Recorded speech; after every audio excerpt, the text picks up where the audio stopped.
J'analyse vos chaînes Twitch, deuxième édition, car vous êtes encore très nombreux à demander des avis sur vos chaînes, donc voici une nouvelle compilation des émissions qui ont lieu sur ma chaîne Twitch désormais le dimanche soir, et auxquelles vous pouvez participer. Le principe est simple, lors des soirées analyse open bar, chacun peut poser une question précise sur sa chaîne, et pour une analyse complète de votre chaîne, qui dure en général une bonne heure, bien là il faudra faire une demande sur le Discord communautaire, c'est gratuit, mais pour ça il faut remplir quelques critères d'ancienneté et être un minimum actif, vous avez toutes les conditions sur Discord. Et enfin, si vous cherchez du coaching personnalisé en 1v1, et bien vous avez la possibilité de faire une réservation en ligne sur mon site internet, vous trouverez tous les liens dans la description comme d'habitude. Et juste avant de passer à vos questions, un big up à Owned qui sponsorise cette vidéo. Owned, vous connaissez bien entendu maintenant, c'est le site pour tout ce qui est overlay de stream, les alertes, les émoticônes, mais on trouve aussi des bannières, des avatars, des panneaux de chaîne Twitch. Vous pouvez tout acheter séparément, vous avez aussi des packs complets, prêts à l'emploi. En général, ils sont modulables, ça veut dire que si votre pote achète le même pack que vous pourrez quand même vous démarquer entre vous.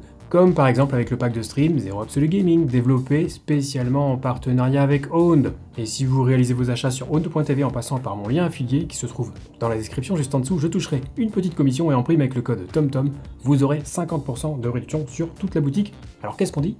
Merci. Allez, on passe aux choses sérieuses avec des questions concernant de près ou de loin vos chaînes Twitch. C'est parti. Alors le boulet liégeois, ouais, j'ai une petite question. Est-ce qu'il serait possible que tu me donnes ton avis sur le son de mon micro? J'ai l'impression que je peux faire mieux, mais je n'arrive pas à dire ce qui cloche. Ok, ça marche. Alors le boulet liégeois, on va aller écouter une de tes rediffs. Bah on va prendre la dernière. On va prendre la dernière. Où ce qu'il est. Vous pouvez maintenant, quand je serai comme ça, que je vais mettre tout de suite. Après le micro est pas mal. En soi, le micro est pas mal. C'est quoi? C'est un HyperX Quadcast, ça, non? Un truc comme ça. Le micro est pas mal. Je sais pas. T'as pas un filtre anti-pop dessus? Encore un tout petit peu la musique. Si, il y a un anti-pop, ouais, pourtant j'ai l'impression. J'enlève les lunettes. N'oubliez pas quelques petites... Ouais, il est ultra ouvert, on t'entend, tu vois.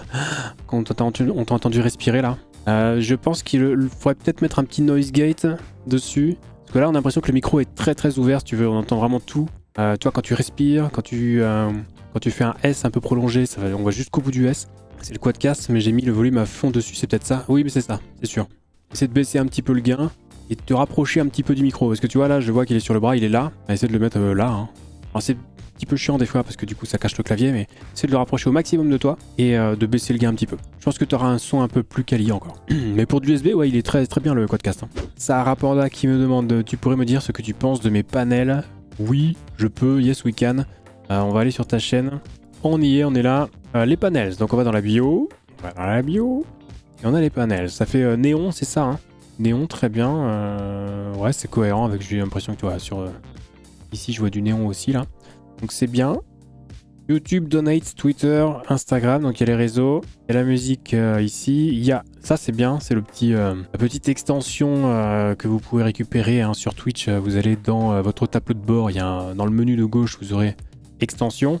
On peut choper tout ça. Ça, c'est l'extension faite par Streamlabs, qui est un compte à rebours, avec un petit aussi planning qui est affiché là. Donc ça, c'est le temps avant le prochain live. Donc je sais que prochain live dans 1 heure et 12 minutes. Donc ça, c'est bien de l'avoir mis en premier, je trouve. Parce que c'est comme ça, ce truc qui bouge et ouais, ça attire le regard. C'est plutôt sympa. L'erreur à pas faire, ce que t'as pas fait d'ailleurs. Donc là, il n'y a pas d'erreur là-dedans. Et l'erreur à ne pas faire, c'est de mettre le panneau donation en premier. Mais du coup, non, c'est bien. Ouais. C'est ça, il n'y en a pas 40, donc c'est bien. Alors, processeur ou carte graphique pour stream, ça dépend du matos. C'est compliqué de répondre à cette question sans avoir le type de jeu auquel tu joues, si tu as un GPU de telle ou telle marque, quel est ton processeur, combien de cœurs, tout ça.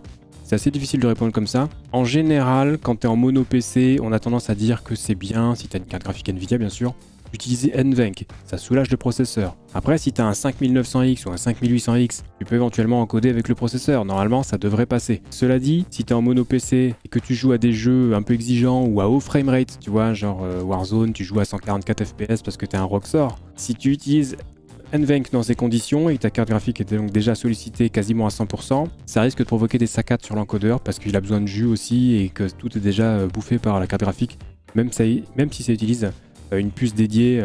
Ça dépend vraiment des conditions. Processeur ou carte graphique, ça dépend de ce à quoi tu joues et ça dépend de ton matériel. Donc il n'y a pas de réponse toute faite, mais globalement, si tu es en mono PC, NVENC c'est bien. Et si tu as une carte graphique AMD, c'est intéressant, soit avec le CPU, soit si tu as un CPU Intel, pourquoi pas, tu peux tenter QuickSync, qui est une bonne solution aussi pour soulager le processeur, étant donné que c'est pareil, c'est une puce dédiée à l'encodage dans ton processeur.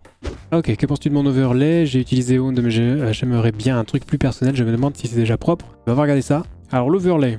L'overlay. Donc on a un overlay ok, de chez Owned. On l'a aussi. Alors par contre, ouais. Ça, enfin, je sais pas si tu peux. Je sais pas quel jeu tu joues, la Warzone. Essaye de pas mettre ta cam en bas à gauche comme ça là. En plus, elle est pas très grande. Donc là, le truc, c'est que si on te voit, tu vois, dans la catégorie Warzone comme ça, machin, si ta cam elle est tout en bas à gauche, bah tu vois ce qu'il y a en bas à gauche là. Tu vois, c'est comme celui qui est juste en dessous de moi là, ici, regarde. En fait, le gars, il est caché par le nombre de spectateurs. Donc toi, ta cam est déjà petite. Si t'es ici là comme ça, on verra pas forcément qu'il y a une cam. Donc essaie de la mettre plutôt à droite, moi je préfère. Après, tu peux la mettre à gauche aussi, mais essaie de la relever au moins, tu vois, un petit peu. Déjà, c'est la première chose. Après, pour ce qui est de l'overlay, bah alors oui, non, c'est de l'overlay standard de chez Owned, hein, y a pas grand chose à dire. Ça reste clean, parce que Owned fait quand même des overlays qui sont assez clean. Maintenant, si tu veux un truc plus personnalisé, il faudra passer par soit un graphiste, soit une solution un peu plus chère. Ou alors tu le fais toi-même. Là, ça peut être compliqué. Alors, si tu veux quelque chose de plus personnalisé, faut que toi-même tu réfléchisses à ce que tu veux mettre en avant au niveau de ton identité. Est-ce que tu es full Warzone? Est-ce que tu es FPS? Est-ce que tu es, tu vois? Faut réfléchir à tout ça. After Effects, tu sais, ouais. Bon bah, tu peux tenter un petit truc original sur After Effects. C'est bien aussi hein, de faire ces overlays soi-même. Hein. Moi, je les faisais au début. Hein. Enfin, je les fais tout le temps d'ailleurs. Je les fais encore. Ensuite, nous avons une question de monsieur sur PC qui est ici même et qui nous demande un avis sur ces panneaux sur PC qui est Successful, qu'on connaît, hein, qui nous a fait l'honneur de monter le PC de stream à 500 €. On avait fait une vidéo là-dessus, souvenez-vous. Donc il veut un petit avis sur les panneaux de présentation qui sont totalement en accord avec voilà, le thème et l'overlay que tu utilises sur tes lives. Donc rien à dire. Rien à dire, c'est propre, c'est clean. Donation, montage standard, t'as les prix et tout. Non, c'est parfait ça. Parfait. MonsieurPC.fr, le site en prompt. Parfait, hein, on n'a rien à dire là-dessus. Allez, on enchaîne. Merci sur PC de ta fidélité. Allez, à plus les noobs. Voilà, juste pour que vous puissiez lui envoyer quelques messages de haine, je voulais vous montrer ce dernier message de sur PC. Voilà, à plus les noobs. YouTube, c'est cadeau, c'est pour vous. Deepson qui nous pose sa question. La voici, la voilà, elle est ici. Je stream pas mal de jeux rapides, type Rocket League ou autre, et du coup, est-ce que la science du 900p pour le débit max de Twitch à la place du 1080p est vraiment vérifié? C'est très simple. Plus tu vas monter en résolution, plus tu vas avoir de pixels. Donc, plus il te faudra de bitrate pour avoir un minimum de quantité de données par pixel. Donc, si tu réduis à 900p, tu auras plus de bits par pixel. Donc, a priori, qualité un peu plus au-dessus. Sachant que, comme tu dis, c'est un jeu qui bouge pas mal Rocket League. Donc oui, le fait de passer en 900p ou peut-être même 936p si tu veux, ou 864p, enfin, de réduire un petit peu la définition par rapport à du 1080p, ça peut t'aider pas mal à récupérer une qualité un peu plus fine et un peu moins brouillon dès que ça bouge un peu. Question de Ocutable, à ton avis, est-ce qu'une chaîne affiliate peut être plus populaire puisqu'on peut se sub, par exemple, entre autres, comparativement à une chaîne non affiliate, on peut pas sub, où il n'y a pas de train de hype et on peut pas encourager monétairement le streamer. Alors, pas du tout. Enfin, en théorie, tu as un petit avantage, mais c'est comme le fait de passer de affilié à partenaire. Ça ne t'apporte absolument rien. Tu as juste un badge avec ton pseudo, c'est tout. Tu ne deviens pas plus populaire d'un coup. Donc c'est pas parce que tu deviens affilié que tu deviens plus populaire d'un coup. Il y a des mecs qui ont choisi de refuser volontairement l'affiliation pour pas avoir de pub par exemple sur leur stream et qui s'en sortent beaucoup mieux que certains affiliés ou alors que certains partenaires.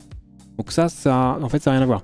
T'as le petit avantage d'avoir des outils communautaires quand tu deviens affilié. C'est quand même, enfin c'est même un gros avantage, mais c'est pas ça qui va booster ta popularité. Voilà, je peux pas être plus clair que ça. Alors, c'est vrai que ça serait mieux. J'ai du mal à avoir beaucoup de viewers de manière constante et je voudrais juste savoir si c'est par rapport au type de jeu auquel je joue. Alors c'est possible. Pour ça, il faut que je vois à quel type de jeu tu joues, mais il y a des jeux qui fonctionnent mieux que d'autres. Il y a des jeux qui fonctionnent pas du tout, il y a des jeux qui fonctionnent très bien, il y a des jeux qu'il faut absolument pas streamer parce qu'ils sont ultra saturés et compagnie. Donc j'ai envie de te dire, je vais regarder ce que tu streams. Je te dirai déjà si c'est des bons choix. On a du Animal Crossing déjà, je vois. Il y a une commu dessus, ça peut être pas mal. New World, c'est pas un bon choix. Pourquoi ? Parce que tout le monde est sur New World là maintenant. Et toute la visibilité sur New World elle est prise par les gros. Et très gros. League of Legends, très compliqué aussi comme jeu à streamer. Je sais pas. Diac, si tu fais tes meilleures audiences sur Animal Crossing, de ce que je vois au niveau des vues, ça a l'air d'être le cas. Voilà, t'as quasiment 2 fois plus de vues sur Animal Crossing que sur League of Legends. Hein. Donc Animal Crossing ramène du monde, oui. Moi j'ai envie de te dire d'insister là-dessus. Hein. Spécialise-toi dans Animal Crossing, au moins pendant quelques temps. Suis les mises à jour, tu vois, parle-en. Bâtis ton truc autour de Animal Crossing. Ton identité, ça peut être ça. Et du coup, bah, les gens peuvent te dire, ouais, tiens, j'ai envie de voir un stream Animal Crossing. Ah bah, je vais aller voir Disiac, c'est la spécialiste. Tu vois, il faut que tu deviennes en fait la pointure dans ton domaine. Et pour ça, il faut insister. Il faut de la patience. Ça peut être très long. Hein. Et je pense que c'est la meilleure chose à faire. Question de Gundam. Un overlay est-il vraiment obligatoire? Parce que ça réduit la taille de l'écran. Alors, il y a overlay et il y a overlay. Si je me mets là, tu vois, par exemple, et que j'ajoute ma petite barre de hype, ça, c'est un overlay. Je peux éventuellement ajouter une barre tout en haut, une barre tout en bas avec les derniers followers, derniers subs, derniers dons, derniers tips, ce que tu veux. Ça dépend de la taille de l'overlay. La tendance actuelle des overlays, c'est plutôt tout ce qui est minimaliste. Tu vois, moi, quand je joue à un jeu, regardez, je joue à Uncharted. Je retire le message là. Quand je joue à un jeu, j'ai ma cam, j'ai éventuellement un truc là, peut-être un texte en dessous, et c'est tout. Y a rien d'autre. C'est ça mon overlay. Ça peut être très simple.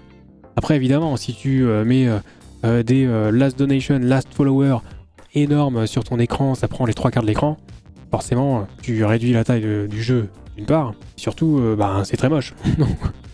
Donc, non. On n'est pas forcément obligé de suivre les tendances, mais si on peut faire un truc un peu clean et moderne, c'est quand même pas mal. Ça reste évidemment une histoire de goût. Moi, j'aime bien tout ce qui est simple. Donc, quand tu demandes est-ce que l'overlay est vraiment obligatoire, ça dépend de ce que tu y mets.